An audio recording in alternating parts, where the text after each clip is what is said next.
VN Aditya గారు ఫ్యామిలీతో కలిసి లేరు, వాళ్ళ ఆవిడ వేరే స్కూల్ టీచర్ ఏదో జాబ్ చేస్తున్నారు, తన ఫైనాన్షియల్ కండిషన్స్ ఫుల్ఫిల్ చేయక విఎన్ ఆదిత్య గారు అన్నట్టుగా అప్పుడు వెబ్సైట్లో ఈ విధంగా రాశారు. అది ఎంతవరకు నిజం? యా, మా ఆవిడ స్కూల్ టీచర్గా జాబ్ చేయటం నిజం. కానీ తను నా పెళ్ళికి ముందర నుంచే చేస్తుంది. ఇవాళ వరకు తన జీతంలో నేను ₹1 కూడా తీసుకెళ్ళలేదు. ఇది నిజం. ఓకే. నేను తన శాలరీ మీద ఆధారపడితే వాడు అనుకున్నది మేబీ రైట్. నాకు మొదటి నుంచి తను జాబ్ చేయటం ఇంపార్టెంట్, ఎంత సంపాదిస్తుందో నాకు అనవసరం అని చెప్పాను నేను. ఎందుకంటే యావగేషన్ లేకపోతే ఆడవాళ్ళు, ఎస్పెషల్లీ ఫిల్మ్ ఇండస్ట్రీలో రిలేటెడ్ మొగుళ్ళు ఉన్న ఆడవాళ్ళు మైండ్ సెట్స్ ఎలా పొల్యూట్ అవుతాయని నేను కళ్ళ ముందు చూశాను. నా ఫ్యామిలీ, నా కల్చర్కి నేను అసలు సినిమాని ఇంటికి తీసుకెళ్ళను, ఏ రోజు తీసుకెళ్ళను. నేను ఆల్టుగెదర్ ఒక వివి సత్యప్రసాద్ గారు, ఉమా గారు మూడో కొడుకుని. Any day till I die నేను ఇంతే. సినిమా అన్నది నాకు ఇష్టమై నేను ఎంచుకున్న ఒక వ్యాపకం, నా జీవితానికి ఆధారమైన ఒక వ్యాపారం తప్పితే అది నా జీవితం కాదు. ఇది క్లియర్గా చెప్పాలి. ఎందుకంటే చాలామంది వెధవులకి చెప్పాలి, మీకు కాదు. ఇది నా జీవితం సినిమా కంటే గొప్పది. నేను తీసే సినిమాల కంటే నేను గొప్పవాడిని. సో నాకు ఇష్టమై నేను ఆ పని చేస్తున్నాను. అందుకని నేను డిగ్నిఫైడ్గా చేస్తాను ఆ పని. నేను కాఫీ కప్పులు కడిగినా నేను అంతే డిగ్నిఫైడ్గా చేస్తాను, నేను అంతే పొగరుగా చేస్తాను. నాకు అదే యాంబిషన్ అయితే నేను డ్రైవింగ్ చేసినా అంతే రెస్పెక్టబుల్గా చేస్తాను. సో అలాగే నేను సినిమా చేసినా అంతే గౌరవంగా దాన్ని భావించి చేస్తాను. ఇంకా నా పర్సనల్ విషయానికి వస్తే నేను నా వైఫ్ని ఫస్ట్ నుంచే నువ్వు జాబ్ మానొద్దని నా కండిషన్. ఎప్పుడు మానమన్నానంటే నాకు పిల్లలు పుట్టినప్పుడు బిగినింగ్ వాడికి కొంచెం నడకొచ్చి వాడు కూడా స్కూల్లో చేరే గ్యాప్ మాత్రం మానేయమని కూడా నా కండిషనే.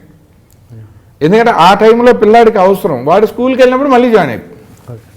అండ్ ఇప్పటికి ఈ నెలతో సహా ఏ ఒక్కరోజు తన శాలరీ నేను తీసుకోను.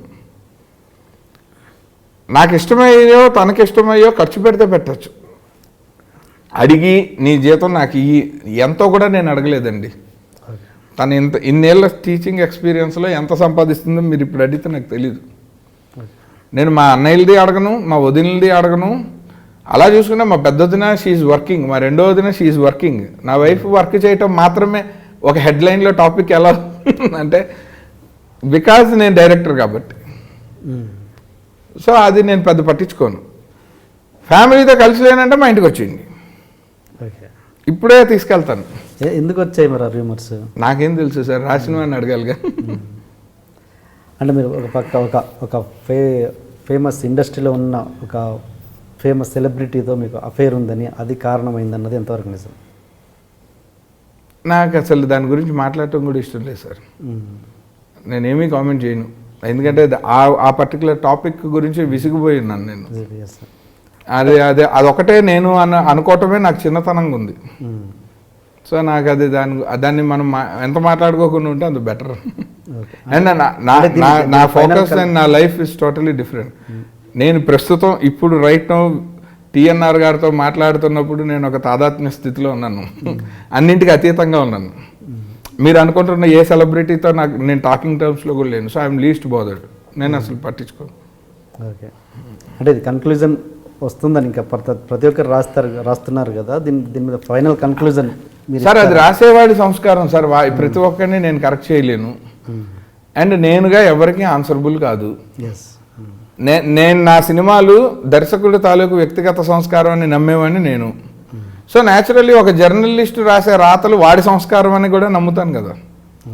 ఒక బ్యాంకులో లెడ్జర్లు చూసేవాడు వాడు తప్పులు చేస్తే మొత్తం అకౌంటింగ్ సిస్టమ్ అంతా తప్పు కాదు, వాడిదే తప్పు. సో అది కావాలంటే ఇక్కడే వాడిని కూర్చోబెట్టి అడిగేద్దాం, నాకు కూడా తెలుసుకోవాలి అంత ఆథెంటిసిటీ వాడికేముంది నా లైఫ్లో అని. నాకే తెలియని విషయాలు ఇంకొకటికి తెలిసాయంటే మనకు ఆశ్చర్యమే కదా. అడిగేద్దాం అన్నారు. యూఎస్లో ఉన్నప్పుడు మీరు ఫేస్బుక్లో ఒక భారీ స్టేట్మెంట్ అతని మీద ఇచ్చారు. అంటే ఏంటి, కవర్లో సినిమా ప్రమోషన్కి కవర్లో డబ్బులు తీసుకునే నీకు నేనే ఇచ్చాను సార్, కళాకారుడి విలువ ఏంటి నీకు తెలుసు, జీవితం ఏంటి తెలుసు అని. ఆ స్టేట్మెంట్ విషయంలో మళ్ళీ ఏమైనా బాధపడ్డారా? చచ్చినా బాధపడ్డా. ఇప్పుడు కూడా కెమెరా పెట్టి లేదా వాడిని ఎదుర్కొంటూ రమ్మనండి, కళ్ళల్లో చూసి మాట్లాడతాను నేను. నాకు అస్సలు భయం లేదు సార్. ఓహో, ఆల్రెడీ జర్నలిస్ట్ మీకు పరిచయమా? భయంకరంగా. ఓకే అదే కదా నా బాధ. తెలియని వాడు రాస్తే నేను రెస్పాండ్ కూడా అవును. ఓకే. అంతకంటే ముందరే చాలామంది నా పేరు పెట్టకుండా బోలు రాతలు రాశారు. నేను ఎవ్వడికి రియాక్ట్ అవ్వలేదు. ఎందుకంటే నాకు జర్నలిస్టుల్లో ఫ్యామిలీ ఫ్రెండ్స్ ఉన్నారు. హరిప్రసాద్ గారు అని మా ఇంట్లో ఫస్ట్ జర్నలిస్ట్. మేము 3 గదులు ఇంట్లో ఉంటే 4వ గదిలో ఆయన ఉండేవాడు. ఈనాడులో పనిచేస్తూ ఉండేవాడు విజయవాడలో. మా సొంత బ్రదర్ లాగా ఉండేవాడు. ఆయన మ్యారేజ్ కూడా మా పేరెంట్స్ దగ్గరుండి వాళ్ళ లవ్ మ్యారేజ్ చేశారు. ఆవిడ మా సొంత అక్కయ్య గారిలా ట్రీట్ చేస్తాం. ఇప్పటికీ మాకు వాళ్ళ ఫ్యామిలీతో అంతే రిలేషన్షిప్ ఉంది. అక్కడి నుంచే మాకు స్టార్ట్. మా బావ నా చిన్నప్పుడు నేను స్కూల్లో ఉన్నప్పటి నుంచి జర్నలిస్టు. గత 27 సంవత్సరాలుగా నిరవధికంగా ఈనాడులో పోస్ట్ మారకుండా ఉన్న జర్నలిస్టు. ఎంతమంది ఎన్ని ఆఫర్లు ఇచ్చినా కూడా ఒక సంస్థను అంటిపెట్టుకుని ఉన్న ఎథికల్ జర్నలిస్టు. సొంత మేనత్ గారు అబ్బాయి AVNHS శర్మ అని. ఇంకా ఎంతమంది నా చుట్టూరా నా కళ్ళ ముందు. మా పెద్దన్నయ్య 23 సంవత్సరాలుగా జర్నలిస్టు. మా వాడు చూడని పేజీలు లేవు. Business page, cinema page. అసలు నా జీవితంలో నాకు ఫ్రెండ్ కానీ జర్నలిస్ట్ లేడండి, ఇంక్లూడింగ్ వీడు.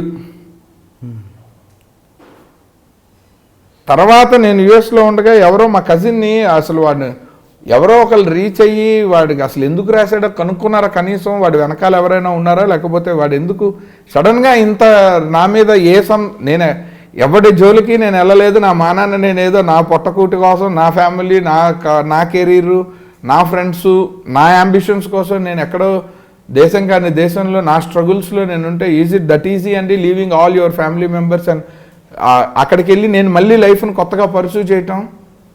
పైగా నేను I was not in my teens. నేనున్న ఏజ్లో ఆల్రెడీ ఒక కొడుకు పుట్టి వాడు చదువుకుంటూ పెరుగుతుంటే అసలు 2 years మిస్ అవటం ఇట్ సెల్ఫ్ అది అంత ఈజీ కాదని బుద్ధి జ్ఞానం ఉన్న ఏ అదొకైనా తెలియాలి. నేను ఒక మంచి ఉద్దేశంతో ఒక మంచి ఆశయం, ఎందుకంటే నేను కష్టపడటం ద్వారా 10 మంది సుఖంగా ఉంటారు, ఇంక్లూడింగ్ మై ఓన్ ఫ్యామిలీ. అలాంటిది నన్ను కష్టపడనివ్వటానికి అడ్డంకులు సృష్టించే ఒక కుసంస్కారికి నేను ఎందుకు కామ్గా ఉండాలని నేను రియాక్ట్ అయ్యాను. లేకపోతే నేను అవ్వకపోదును. నేను నా ఒక్కడి సుఖమే అయితే నేను ఏ పని చేయకుండా నేను వెళ్ళి ఏ ఆశ్రమంలో పడుకుంటే అడిగేవాడు ఎవడు సార్? 1 day న్యూస్, ఎవడో డైరెక్టరు ఎక్కడో ఆశ్రమానికి పారిపోయాడు, ఎవడిష్టమైనట్టు అది రాసుకుంటాడు. 2వ రోజు తర్వాత దాన్ని మళ్ళీ చదవటానికి ఎవరికైనా ఒప్పుకుంటుందా? ఇప్పుడున్న జనరేషన్లో అసలు తీరుకుందా? కూర్చుని ఎవడో సినిమాలు తీయని ఒకటి గురించి పెద్దగా ఒక న్యూస్ రాసి అంటే there must be a reason. వీడు ఓన్ ఐడియా కాదు అది. అది కనుక్కోండి అని చెప్పి మా కజిన్కి ఫోన్ చేస్తే వీడు అన్నట్ట నాకు అప్పుడెప్పుడో వైజాగ్లో ఒక స్థలం అమ్మి పెట్టమంటే వాడు హెల్ప్ చేయలేదు, నా దగ్గర ఇంకా ఆధారాలు ఉన్నాయి. వాడు ఎంత పిచ్చి వేదో అండి అసలు. అది నిజమో కాదో నాకు తెలియదు, బట్ మా కజిన్స్ నాకు చెప్పిన వెర్షన్ అది. 100 మంది 100 అడుగుంటారు. మనకు కుదిరితే చేస్తాం, కుదరనివి చేయలేము. ఇంకోటి ఎవడో కొనుక్కోకపోతే కూడా నా తప్పేంటి? నేను ఏమైనా స్థలాలు అమ్మే మీడియేటర్నా? నేను ఐఎంఏ ఇంటూ రియల్ ఎస్టేట్. నాకున్న పరిచయాల్లో ఏవో కొంతమంది ఉంటారు న్యాచురల్లీ. తెలిస్తే చెప్తాం సార్, తెలియకపోతే చెప్పం. దాన్ని గ్రడ్జ్ కింద ట్రీట్ చేసుకొని ఏదో ఒక అవకాశం వచ్చినప్పుడు ఇష్టం వచ్చినట్టు న్యూస్ రాసి, అది కూడా వాడికి చాలా ఆథెంటిక్గా తెలిసినట్టు. వాడు ఎప్పుడైనా చూశాడో నా ఫ్యామిలీని రోడ్డు మీద? అసలు నా పెళ్లి ఫోటోలు తప్ప నెట్లో ఎవడైనా ఇంకొక ఎడిషనల్గా ఇంకో ఫోటో చూసాడండి ఇప్పటిదాకా? నా మిసెస్ని ఎవడైనా చూసాడా అసలు? పెళ్లి ఫోటో మా పేరెంట్స్ని కూడా నాతోటి అంజనా ప్రొడక్షన్స్ ఓపెనింగ్ రోజు తప్ప ఎక్కడైనా నా ఫ్యామిలీ ఆన్ రోడ్ ఎవడన్నా చూసిన వాడు ఉంటే నేను వాడికి దాసోహం. ఇకపైన నేను సంపాదించే ప్రతి రూపాయి వాడికి ఇచ్చేస్తాను. ఎవడైనా చూసాడా? ఎవడి ఫ్యామిలీ సినిమాలు లేకపోతే రోడ్డు మీద పడిపోతుందా? 1000 జీవనాధారాలు లేవా? 23 ఏళ్ళు ఒక ఇండస్ట్రీలో సక్సెస్ ఆర్ ఫెయిల్యూర్ ఒక సెంట్రల్ గవర్నమెంట్ ఎంప్లాయీ లాగా ఉన్నవాడిని ఆ మాత్రం ఫ్యామిలీని చూసుకోలేనండి. నేను వెళ్ళి ఒక రేడియోలో జాబ్ చేయలేనా? ఓ టెలివిజన్లో పని చేయలేనా? ఉదయ్ కిరణ్ గారు సూసైడ్ చేసుకుంటేనే తిట్టుతూ రాయగలిగాను నేను, అంత క్లోజ్ అసోసియేషన్ నుండి. ఆ సూసైడ్ అనే డెసిషన్ తప్పని. బతకటానికి 1,00,000 ఆధారాలు ఉన్నాయి నాకు తెలిసి. అందులో సినిమా అన్నది నాకు ఇష్టమే, నేను ఎంచుకున్న ఆధారం. లేకపోతే చచ్చిపోతానా? దాన్ని వాడెవడో దాన్ని మ్యాగ్నిఫై చేసి రాయటమే నాకు నచ్చలేదు. నేను నా గురించి కాదు, నా సాటి దర్శకుల్లో ఎవడి గురించి ఇలా రాసినా నేను అంతే తీవ్రంగా రియాక్ట్ అయ్యేవాడిని. సినిమా సెలబ్రిటీల మీద ఒక లెవెల్కి గాసిపింగ్ ఓకే, ఎందుకంటే అది public interest. Beyond that personal character association ఎవడైనా చేస్తే ఆ ఎదవకి మీ కెమెరా సాక్షిగా చెప్తున్నానండి, నేను ఇంతే తీవ్రంగా రియాక్ట్ అవుతాను. ఎందుకంటే నేను సినిమా డైరెక్టర్ కంటే మించి ఈ సొసైటీలో ఒక మంచి పౌరుణ్ణి. దాన్ని కాదని క్వశ్చన్ చేసే రైట్ ఏ ఎదవకి లేదు. దీని మీద మీ మీ ఆవిడ రియాక్షన్ ఏంటి? అసలు ఈ రోజు దాకా తను ఏం మాట్లాడలేదు. ఇప్పటికీ తను ఏం నాకు తెలిసి అసలు ఆ అమ్మాయి అది పట్టించుకుందని కూడా నేను అనుకోవట్లేదు. మేము అసలు సినిమాల గురించి మాట్లాడుకోం, సినిమా వాళ్ళ గురించి మాట్లాడుకోం, జర్నలిస్టుల గురించి వచ్చినా మాట్లాడుకోం. Please subscribe for more videos.